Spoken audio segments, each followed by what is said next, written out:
अस्सलाम वालेकुम एवरीवन, कैसे हैं आप सब लोग। उम्मीद है बिल्कुल ठीक ठाक होंगे, खैरियत से होंगे। आज मैं आप लोगों के लिए बानों की किस्त नंबर 15 लेकर आई हूँ। So let's get started. जीता के ब्याह की तैयारियां ज़ोरों शोर से हो रही थी। बसंता बहन की शादी धूमधाम से करना चाहता था और कपड़ा लत्ता तो ढेरों लूट मार कर ले आया था। नकदी भी बेशुमार हाथ लगी थी। कुछ दौलत की रेल पेल, कुछ इसका सिख धर्म में मुस्लिम को लाकर शादी करने का सबब अब बसंता गांव के मोअज़्ज़ज़ लोगों में शामिल हो गया था। फसाद और कत्ल गारत गरी का जिसका वो शुरू से आदी था, अब ख़त्म करती थी। वो बैलगाड़ियाँ उसने बना ली थी जो गांव से गल्ला अनाज जालंधर मंडी ले जाती थी। बसंते को माकूल कमीशन मिल जाया करता था। यूँ ज़िंदगी बड़े ठाठ से गुजर रही थी। मुक्की और माई जीवनी दिन रात मसरूफ़ थी। गांव के कई औरतें जहेज़ की तैयारियों में इनका हाथ बटा रही थीं। कपड़ों पर कढ़ाई और गोटा किनारी लगाने में वो मदद कर दिया करती। रात ढोलक पर गांव की अल्हड़ मुटियारें सुहाग के गीत गाती। दिन रात रौनक ही रौनक थी। बानो अपने आप में ही मस्त रहती। उसे न पहले घर की खामोशी का एहसास था, न अब रौनक का। हाँ, कभी कभी ढोलक पर गाए जाने वाले सुहाग के गीत इसके कानों में यूं उतरते जैसे कतरा कतरा तेजाब टपक रहा है। बेचैनी से वो तड़प तड़प उठती। इस घर में रहते उससे महीने नहीं साल बीत चुके थे। होश में बेहोशी और बेहोशी में होश वाली बात थी। पाकिस्तान पहुंचने की तमन्ना शदीद तरीन हो चुकी थी। बस उसे लगन थी तो सिर्फ यही कि बसंत के साथ झड़पें अब इसकी रोज़मर्रा का हिस्सा बन चुकी थी और लाशौर में उसे कत्ल कर देने का इंतकामी हैवानी जज्बा सुलग रहा था। शादी के दिन करीब आ रहे थे। दूर पार के रिश्तेदार औरतें घर में आ गई थीं। बच्चे बड़े शादा नज़र आ रहे थे। माई जीवनी तो दिन रात मसरूफ़ रहती। जहेज़ की तैयारी के साथ साथ मेहमान रिश्तेदारों की देखभाल में मसरूफ़ रहती। मुखी चूल्हा चौका संभालती थी और ऊपर का काम बानों से लिया जाता था। इस दोपहर मुखी पीतल के थालों में पीतल की छोटी छोटी कटोरियाँ रखे भात साग डाल रही थी। मेहमान के लिए अलग थाल में खाना परोसा गया था। माई जीवनी चारपाई पर अपनी 2-4 रिश्तेदारों के साथ बैठी खाना लगे थाल आगे रख रही थी। बानो पानी की बड़ी सी पीतल की गागर सर पे उठाई धराई। सतवंत कौर गागर ज़मीन पर रखवाने को उठी। तू बैठ सतवंती, माई जीवनी ने कहा। रख लेगी खुद ही। बानो ने बड़ी दिक्कत से छलकती गागर को उतारकर ज़मीन पर रख दिया। इसके कपड़े पानी से भीग चुके थे। कोई बात किए बगैर वो वापस मुड़ गई। सुंदरी बड़ी कमज़ोर हो गई है। भाग भरी ने चारपाई के कोने पर बैठते हुए बानो की तरफ देखा। हाँ, जब आई थी तो बड़ी सेहतमंद थी, सतवंत कौर बोली। क्यों जीवनी? भाग भरी ने माई जीवनी की तरफ देखा। क्या? पीतल का थाल भाग भरी की तरफ बढ़ाते हुए वो बोली।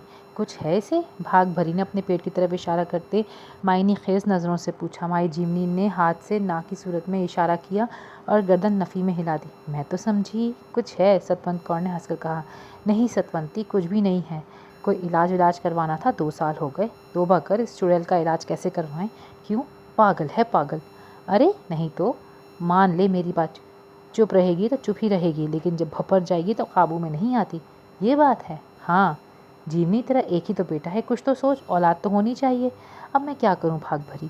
मेरा बस चले तो इसकी और शादी कर दूं। इस बला को पल्ले बांधे बैठा है। इतनी सुंदर पत्नी किस्मत वालों को मिलती है कहता है। सुंदर है तो उसे चाटते फिरें। पगली पल्ले पड़ गई है। मैं तो बसंते को कई बार कह चुकी हूँ, पर यही कहता है कि मुसली के पेट से ही बच्चा पैदा करूँगा। मुसली तो और क्या, अमृत चक्कर की भी मुसली ही है। हाय गुरु, ऐसी ऐसी मारे दी हैं मैंने इसे, लेकिन अपने आप को सिख नहीं कहती, यही कहती है कि मैं मुसलमान हूँ। माई जीवनी, भाग भरी और सतवंत कौर बानों की ही बातें करती रहीं। सतवंत कौर का दिल बानों के लिए पसीज गया, लेकिन भाग भरी और माई जीवनी के सामने इजहार हमदर्दी की जरूरत नहीं कर सकती थी। इधर बड़े दालान में नौजवान लड़कियां जीता के ब्याह के कपड़े टांग रही थीं, जज्बात अंगेज छेड़छाड़ कर रही थीं। नई ब्याही सखू अपने लाल लाल हाथी दांत का जोड़ा चटकाते जीता को हंस हंस कर बड़े बड़े राज की बातें बता रही थी। जीता दिल ही दिल में खुश होते, मुस्कुराते और शर्माने की कोशिश कर रही थी। बानो दरवाजे के साथ लगी खड़ी थी। कमरे के फर्श पर काले खानों वाली खेस डाले लड़कियां कपड़े टाक रही थीं। बैठ जाओ सुंदर कौर, तुम भी, एक लड़की ने कहा। बानो ने तो इसको कोई जवाब नहीं दिया। एक टुक कपड़ों को देखे गई। ये खुला रहने तो जीता, या इसे भी टाकना है? सरस्वती ने लाल गोटे से झिलमिलाता दुपट्टा हाथ में पकड़कर उसे दिखाते हुए पूछा। बानो की नज़र उस दुपट्टे पर पड़ गई। लंबी लंबी किरण, चौड़े गोटे और गोल नकलों वाला भरा दुपट्टा जगमग जगमग कर रहा था। ये दुपट्टा बानो को मानूस सा लगा। वो आंखें फाड़कर उसे देखने लगी। इसके जहन में हलचल सी मच गई। जो सुनहरी दुपट्टा और छपड़ कट, वो लाल नखलों वाला जगमगाता दुपट्टा, 2 काले बूटों की धीमी धीमी आवाज़, वो दिल की धड़कने वो जज्बात से भूजल, थरथराती आवाज़, बानों का सर घूमने लग गया। बता भी जीता, सरस्वती ने फिर पूछा। ये मेरा दुपट्टा है, ये मेरा दुपट्टा है। बानो दुपट्टे पर झपट पड़ी और उसे सीने से लगाकर भींच लिया। हाय हाय, सारा मसला गया दुपट्टा। छीन भी ले इसे, पागल हो गई है ये तो, छोड़ दे इसे। सारी किरण ख़राब हो गई। लड़कियां बानों से दुपट्टा छीनने की कोशिश कर रही थी, लेकिन वह दुपट्टा लिए ज़मीन पर दोहरी होकर बैठी थी। दुपट्टा छाती से लगा रखा था। ये मेरा है, ये मेरा है, ये मेरा दुपट्टा है, ये मेरा दुपट्टा है। वो चीखें चली जा रही थी। सहन से औरतें शोर गुल सुनकर अंदर आ गई। माई जीवनी भी दौड़ी आई। लड़कियों ने बताया कि सुंदर कौर दुपट्टा नहीं दे रही, सारा मसला जा रहा है। ना शुद्धनी, माई जीवनी ने बानों की कमर पर एक लात जमाई। वो फर्श पर औंधे मुँह गिर गई। मेरी बच्ची के सुहाग का दुपट्टा यूं मसल डाला, तेरा बेड़ा गर्क कमीनी। माई जीवनी गुस्से में गालियां बकने लगी और बानों को लातों और मुक्कों से अधमुआ करने लगी। लड़कियों ने बानों से दुपट्टा छीन लिया, लेकिन वो अब भी चीख चीख कह रही थी, ये मेरा गोटे वाला दुपट्टा है, मुझे दे दो, ये मेरा दुपट्टा है, मुझे दे दो, मेरे सुहाग का दुपट्टा है, दे दो। वाकई जीवनी तू सच कहती थी, ये तो पागल है, देख तो कैसी बावली हो रही है, दुपट्टे का क्या हाल कर दिया। भाग भरी ने गाल पर उंगली रखते हुए कहा। देख लिया ना अपनी आंखों से, मुसीबत डाल रखी है घर में बसंते ने। माई जीवनी दालान की तरफ बैठकर हाँफते हुए बोली। कई औरतें दरवाजे में आकर खड़ी हो गईं। बानो अब भी मुसलसल चीख रही थी। क्या हुआ, क्या बात है? बसंता औरतों को दरवाजे पर जमा देखकर बोला। तेरी पत्नी का तमाशा देख रहे हैं। फूले फूले पेट वाली बंतों ने हंसकर कहा। क्या हो गया? बसंता दो एक रिश्तेदार औरतों को हटाकर अंदर चला आया। मेरा दुपट्टा दे दो, मेरा दुपट्टा दे दो। बानो लड़कियों से दुपट्टा मांग रही थी। कैसा दुपट्टा? बसंते ने पूछा। ये लाल दुपट्टा। एक लड़की ने तय किया हुआ दुपट्टा उसे दिखाया। ये कहती है ये मुझे दे दो, मेरा है। तो दे दो ना, बसंता बोला। क्यों सुंदरी, लोगी है दुपट्टा? ये मेरा है, बानो ने खूनी नज़रों से कहा। भाई लड़ती क्यों है, तेरा है तो ले ले, ला रही है दुपट्टा। बसंते ने लड़की से दुपट्टा मांगा। लेकिन जीता के जोड़े का है, माई जीवनी बोली। ओ बन जाएगा ना माँ, पहली बार तो तेरी बहू ने कुछ मांगा है। बसंते ने हंसते हुए सबकी तरफ देखा और फिर दुपट्टा खोलकर बानों पर डाल दिया। बस इतनी सी बात के लिए लड़ रही थी? जो लेना होता है मुझसे कहा कर सुंदरी। मुझे तो अरमान ही है, तू कहकर तो देख, कोई चीज़ मुझसे मांगे तो सही। बसंत बानों को गरसना नज़रों से देखने लगा। माई जीवनी को इसकी हरकत अच्छी नहीं लगी। बड़बड़ाते हुए वो उठकर सहन में चली आई। जीता ने भी माथे पर बल डालकर बानों को देखा। लड़कियां बानों को देख देख कर हंस रही थीं, लेकिन बानों आंखें फाड़े गिरदोपेश में देख रही थी। सर पर सुर्ख नकलों वाला गोटे से जगमगाता दुपट्टा था, लेकिन वह छपड़कट, सुनहरी पर्दों वाली छपड़कट, वो भारी भारी कदमों की आवाज़, वो जज्बात से भोजल थरथराती सदा, कुछ भी तो नहीं था, कुछ भी तो नहीं था। जुल्म की चक्की में पिसते दिन नहीं, हफ्ते महीने नहीं, साल गुजर गए।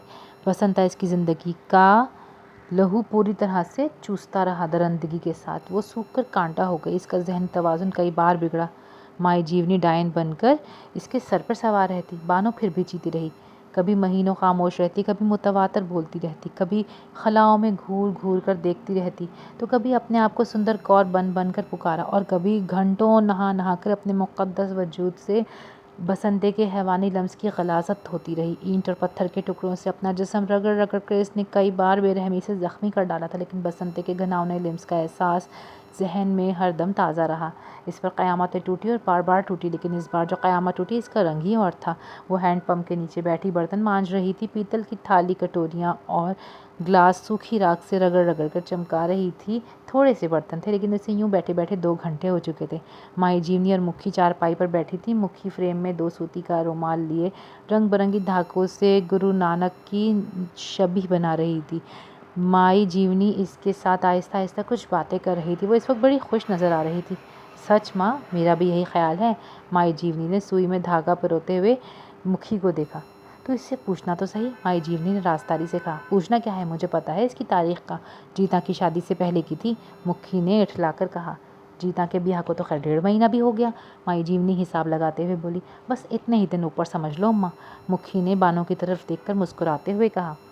ऐसा हो तो गुरु के नाम का चढ़ावा चढ़ाऊंगी। मैं तो नाउमीद ही हो चली थी। माई जीवनी उठते हुए बोली। तू ज़रा टोह तो लगाना। अच्छा माँ, वैसे मुझे पता है ना, बात ठीक ही है, मुखी ने कहा और 2 सूती काटने लगी। बानो अब भी रूखी और सूखी राख से बर्तन साफ कर रही थी। सुंदरी, मुखी चंद लम्हे उसे देखने के बाद इसके करीब आ बैठी। बानो ने सर उठाकर उसे देखा और फिर तेज़ी से हाथ चलाने लगी। मुखी ने इसका कंधा छुआ। इस दफ़ा मुखी की आंखों में बड़ी मायनेखेज मुस्कुराहट थी और बूढ़ों के इशारे से बानो की तरफ इशारा करते हुए नजरों नजरों में पूछने लगी। बानो के हाथ रुक गए। हैरतज़दा आंखों को ऊपर खोले पूरी तरह मुखी को देखने लगी। याद है जीता के ब्याह से पहले तेरे दिन आए थे? मुखी ने राजदारी से कहा। 1.5 महीना हो गया ब्याह को, 20-21 दिन तो ऊपर हो गए। बधाई हो। क्या? बानो का सर गाड़ी के पहिए की तरह घूम गया। तू माँ बनेगी सुंदरी? मुखी ने ठंडी आह भर के कहा। मुझे तो माँ बनने की हसरत ही रही। माँ माँ माँ? बानो की आंखें हैरत से फटी की फटी रह गईं। हाँ पगली, खुश हो? अब तो तेरी नाज बर्दारियाँ होंगी। माई जीवनी को बच्चे की बड़ी हसरत थी।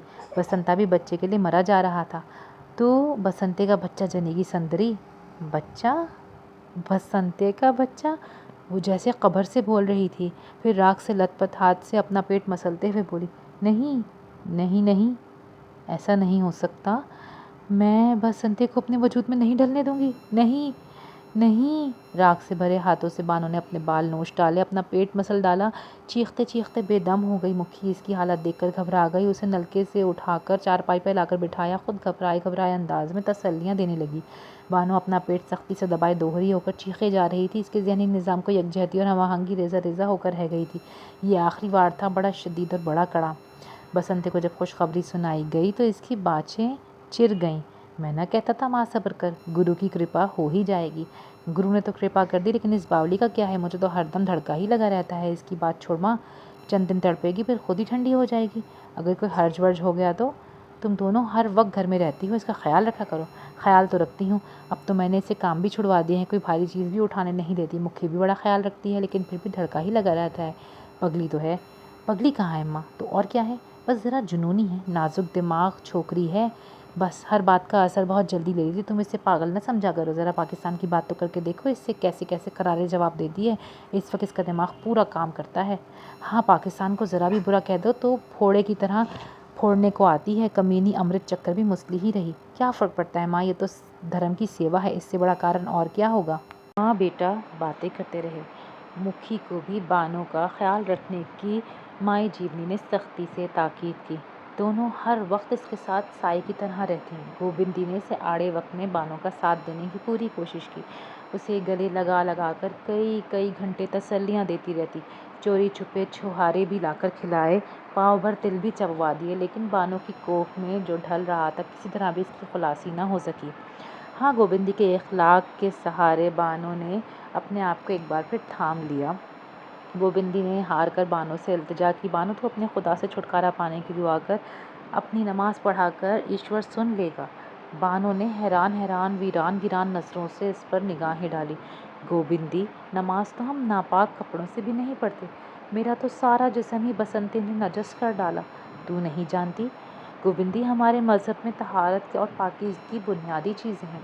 बानो पर यह क़यामत भी टूटी। वक्त का दम घटा ना इसकी रफ्तार में कमी आई।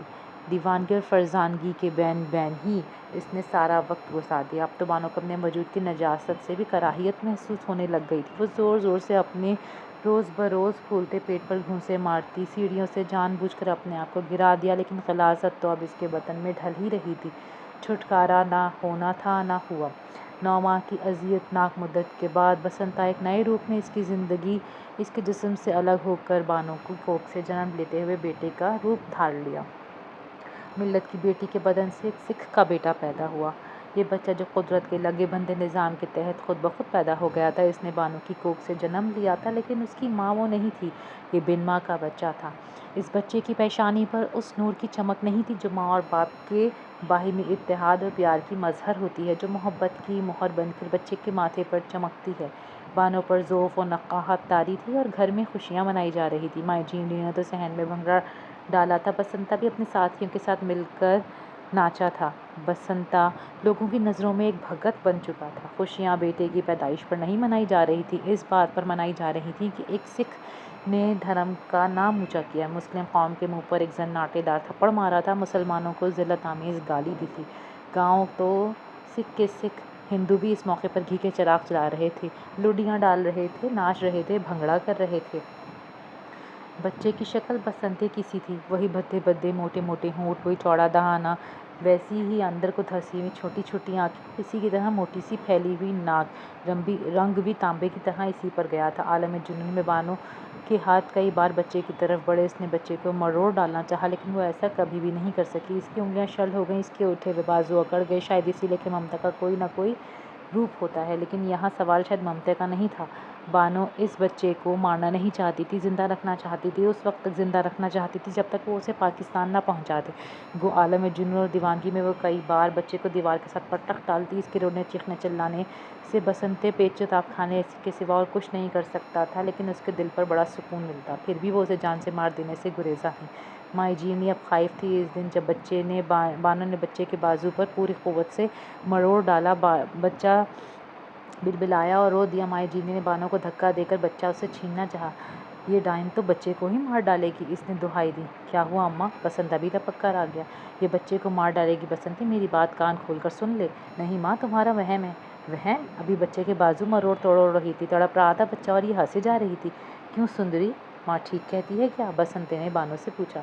बानो ने कोई जवाब नहीं दिया। इसने बच्चा ही उससे क्यों ना ले ले बसंती, माई जीनी ने तशवीश भरे लहजे में कहा। बच्चा और मुझसे ले लो, बानो घुर्राई। तू तो इसे मार डालेगी, जीवनी ने तैश में आकर कहा। डाइन बच्चे को तकलीफ पहुंचाकर खुश होती है, किसी दिन गला ही ना घोट दे। मैं इसे नहीं मारूंगी माई, इसे नहीं मार सकती। इसे तो मैं पाकिस्तान लेके जाऊंगी। बानो ने बच्चे को अपने बगल में दबाते हुए मुस्कुराते हुए कहा। बसंता जानता था बानो बच्चे को नहीं मार सकती। ममता के हाथ बच्चे के गले तक नहीं पहुंच सकते। बानो की बात पर हंसकर माँ की तरफ देखा और फिर बानो से बोला, पाकिस्तान लेकर जाएगी इसे? हाँ, क्या करेगी इसे पाकिस्तान ले जाकर? एक सिख बच्चे से पाकिस्तान में? ये सिख बच्चा नहीं है बसंती, तो और क्या है? ये वो गाली है जो तुमने मुझे नहीं मेरी कौम को दी है, बसंती ने कहा लगाया। बानो गुर्रा, ये गाली मैं अपनी कौम तक पहुंचाऊंगी बसंती, तेरी मौत मेरी कौम के हाथों ही होगी। ये गाली मामूली गाली नहीं, गैरतमंद कौम ऐसी गालियाँ खाया नहीं करती बसंती। हमने किसी दौर में ऐसी गालियाँ नहीं खाई। मुझे पाकिस्तान पहुँचने दो, फिर देखना अपना हशर। बहनों की अस्मत की तकदीस के लिए मर मिटने वाले भाई इस गाली को देखकर किस तरह तड़प उठते हैं। हाय हाय पगली कहीं की। माई जीवनी नाक चढ़ाकर उठकर चली गई, लेकिन बसंता बानो की दीवानगी का लुत्फ उठा रहा था।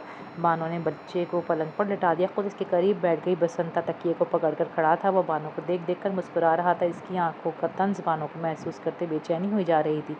बसंते को कत्ल कर देने के खूनी जज्बे दिल में उभर रहे थे। बड़ा अरमान है तुझे अपनी कौम पर? बसंते ने दानिस्ता उसे छिड़ा। तू मेरी कौम को नहीं जानता, इसने दांत पीसते हुए कहा। भगोड़ों की कौम? बसंते ने तंज से भरपूर कहका लगाया। भागते भागते अपनी बहू बेटियों को हमारी ऐश के लिए छोड़ गई।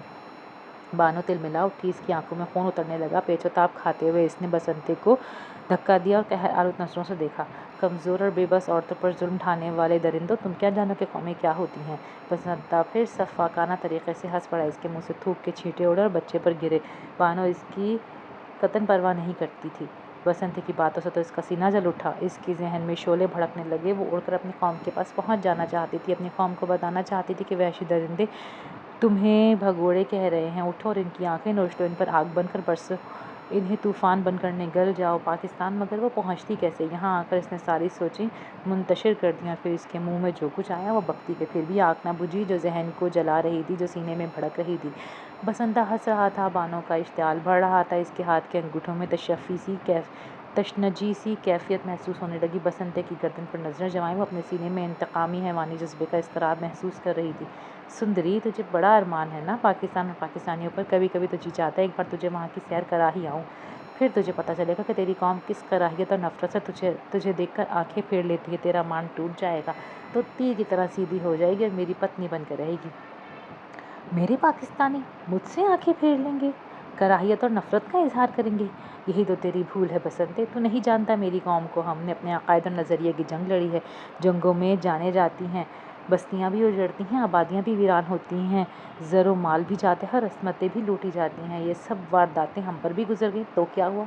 हमें फ़ख्र है कि हमने जंग जीत ली है। जीत के आगे ये वारदातें हीच हैं। हमने पाकिस्तान एक खित्ता ज़मीनी हासिल नहीं किया, अपनी मिली हस्ती के तहफ़्फ़ुज़ का हिसार खींच लिया है। हिंदू और अंग्रेज़ ने हमें मिलकर धोखा दिया, वरना हम यूँ लुट ना जाते। खैर, फिर भी कोई बात नहीं। बसंता ज़ोर से हंसा। तू क्या जाने इन जलील आदमियों को, इन बातों को कौम की बका के चिराग शहीदों के लहू से जलते हैं। कौमों के किरदारों में इंतकाम की क़ुव्वत बहनों और बेटियों की लुटी हुई असमतों के चरखों से पैदा होती है। अच्छा ही हुआ तुमने ये चरखे लगाए, वरना हो सकता था मेरी कौम गाफिल हो जाती। तेरी कौम को राह दिखाने वाला तेरा जिन्ना तो मर गया।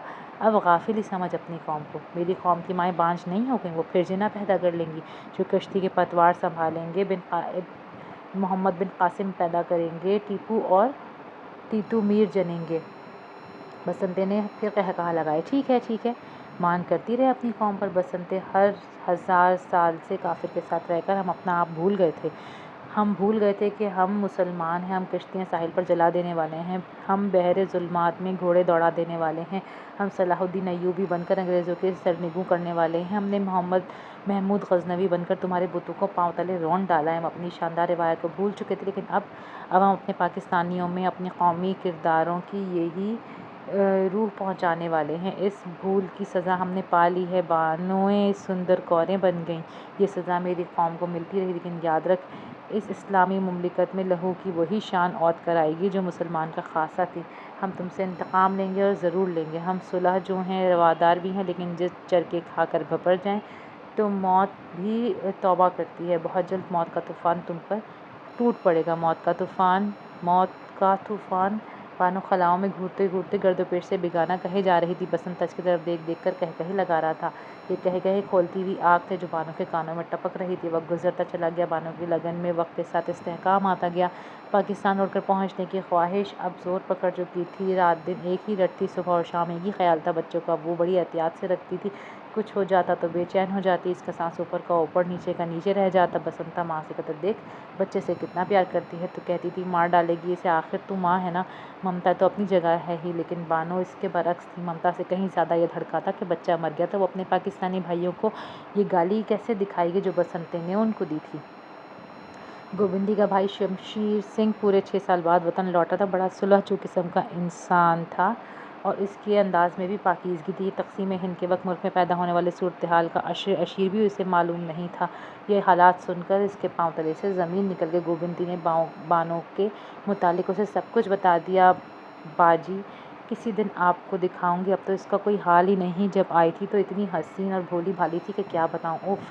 शमशीर सिंह बानो की खूंचका दास्तान सुनते हुए लरज़ उठा। कहाँ की रहने वाली है? शायद लुधियाना की, या लुधियाना ही पुकारती थी। अब तो उसे पिछली कोई बात भी याद नहीं रही। क्यों? दिमाग ख़राब हो गया है इसका। और 4 बातें सीधी करेगी तो 4 उलट-पुलट करके मार देगी बेचारी। भाजी, किसी तरह इसको पाकिस्तान भिजवाने का संबंध नहीं हो सकता? क्यों? वो जाना चाहती है क्या? तुम तो कहती है उसका दिमाग ही ठीक नहीं। बाजी, सब बातें भुलाकर इसने एक ही बात याद रखी है। वो क्या? पाकिस्तान। वो पाकिस्तान जाना चाहती है। चाहती क्या? पाकिस्तान के लिए दिन रात तड़प रही है। वहाँ इसका कोई है? ये तो हर वक्त कहती रहती, पाकिस्तान में मेरा अपना घर है, वहाँ के लोग मेरे अपने हैं। वैसे इसका पाकिस्तान में पता नहीं कोई है कि नहीं। फिर तो उसे भिजवाने की ज़रूर कोशिश करनी चाहिए गोविंदी, लेकिन इसका मंगेतर अब उसे कबूल करेगा? ना करे भाजी। बानो इस जुल्म से तो निजात पा लेगी। अपनों में तो होगी तो ज़िंदगी किसी न किसी तरह गुजर ही जाएगी, और कुछ नहीं तो इस बदनसीब की एक ख्वाहिश तो पूरी हो ही जाएगी। आपको कैसे बताऊं कि वो बिन जल के किस तरह तड़पती है। यकीन नहीं आता गोविंदी कि इंसान दरिंदा बन गया था। पाजी, आप यहाँ होते तो देखते कि गांव में जब फसाद हुआ था तो क़यामत ही टूटी थी गरीब लोगों पर। पाजी, ये जालिंदर में तो आपकी काफ़ी वाक़फ़ियत है ना। हाँ, किसी बड़े अफसर से मिलकर बानो को यहाँ से छुटकारा दिलवा दें। शमशीर सिंह सोच में डूब गया। गोविंदी हाथ बांधकर विनती करने लगी, काम तो मुश्किल है लेकिन कोशिश करूँगा। ज़रूर पाजी, बहुत अच्छा। अपनी सखी बानों से भी ना कहना। अच्छा पाजी। बसंता काफ़ी गुंडा आदमी है, इसके करतूत कौन नहीं जानता। ऐसा ना हो कि इसके कानों में भिनक पड़ जाए। नहीं पाजी, मैं किसी से नहीं कहूँगी। SP तलोक चंद का बेटा मेरे साथ ही इंग्लैंड से वापस आया है। शमशीर सिंह बोला, जालिंदर में उससे बात करूँगा। ज़रूर पाजी। नेक दिल गोविंदी की आंखों में आंसू तैरने लगे। शमशीर सिंह इसकी बिन टपके आंसू देखकर बड़ा मुतासिर हुआ। लगता है तुझे अपनी सखी से बड़ा प्रेम हो गया है। मेरा बस चलता तो बानों का बाल भी बीका ना होने देती। बदनसीब लड़की, मुझे तो पहले दिन से ही प्रेम हो गया था इसने इन 5 सालों में कैसे कैसे जुल्म सहे बयान नहीं कर सकती। कोई और होती तो मर जाती, लेकिन है ये बहुत मजबूत है पाजी। सिर्फ पाकिस्तान देखने की आस पर, इसकी आस पर वो ज़िंदा है। उसकी आस पूरी होनी चाहिए। अगर वो यहीं मर गई तो इस पर बड़ा जुल्म होगा और इसकी रूह भटकती रहेगी। तो फिक्र न कर गोविंदी, मैं बहुत जल्द इसकी रिहाई का बंदोबस्त करूँगा। शमशेर सिंह ने अपनी बहन के सर पर शफकत से हाथ फेरा। मैं तो रोज़ पाठ के बाद गुरु से प्रार्थना करती हूँ। गोविंदी बोली, वाहे गुरु। शमशीर सिंह ने कहा और बानो की रिहाई के मुतालिक सोचने लगा। वो दूसरे हफ्ते जालिंदर तलोकचंद से मिला। तलोकचंद ने इस सिलसिले में इसकी पूरी मदद करने का वादा किया, लेकिन कुदरत शाहिद बानो के संगीन से संगीन इम्तिहान लेने के बाद इसकी साबित कदमी और हिम्मत से मुतासिर हो गई थी, इसलिए उसकी रिहाई का खुद ही वसीला बना दिया। बसंत छकड़ा लेकर जा रहा था कि एक ट्रक से तसादुम हो गया। अस्पताल पहुंचने से पहले ही उसका इंतकाल हो गया। घर में कोहराम मच गया। एक भगत की मौत पर पूरा गांव मढ़ाए। बसंती के खून में तर लाश को लोग अकीदत के फूल चढ़ाते रहे। इसके ज़रूरी कारनामों को खून के आंसू रोते हुए दोहराया गया। माई जीनी ने अपना सीना पीट लिया। जीता ने बाल नोच लिए। मुखी भी रोती फिरी। गांव की औरतों ने बानों के बालों में राख डाल दी। इसके सर पर सफ़ेद मोटा दुपट्टा डाल दिया। इसकी पुश्त पर 2 हत्तर मारकर बसंते का सोग कहा। लेकिन आज बानों की खुशियों का कोई ठिकाना नहीं था। वो हंस रही थी, मुस्कुरा रही थी, कह कहे लगा रही थी। बस जुल्म मर गया था। बानो जुल्म की आईनी गिरफ्त से आज़ाद हो गई। अब इसके पाकिस्तान पहुंचने के रास्ते साफ थे। सारा घर क्या, पूरा गांव इस रात जागता रहा। सुबह बसंती का क्रियाक्रम था, उसे एक एजाज से जलाया जाना था। संदल और घी इकट्ठे किए जा रहे थे। रात सब जाग रहे थे, लेकिन एक बानो थी जो मुद्दत के बाद गहरी नींद सोई थी। माई जीवनी और जीता ने इसके हाथ झिंझोड़े, इसके बाजू झिंझोड़े, इसकी बोटियां नोची, लेकिन वो आ करने के बाद दोबारा बेखबर सोती रही। बसंती की मौत से शमशीर सिंह की कोशिश भी बहुत हद तक आसान हो गई। एसपी तलोकचंद बनफ़्से नफीस गांव पहुंचा, बानो से मिला और वहीं उसे पाकिस्तान चलने का मुजदा सुनाया। सिख बरादरी हैरान थी। माई जीनी ने वावेला मचाया। गाँव के बुजुर्गों ने उसे बसंती की आत्मा का सुख भंग करने के मुतरादिफ करार दिया, लेकिन एसपी तलोकचंद ने किसी की नहीं मानी। माई जीनी बच्चे को देने पर किसी तौर आमादा नहीं थी।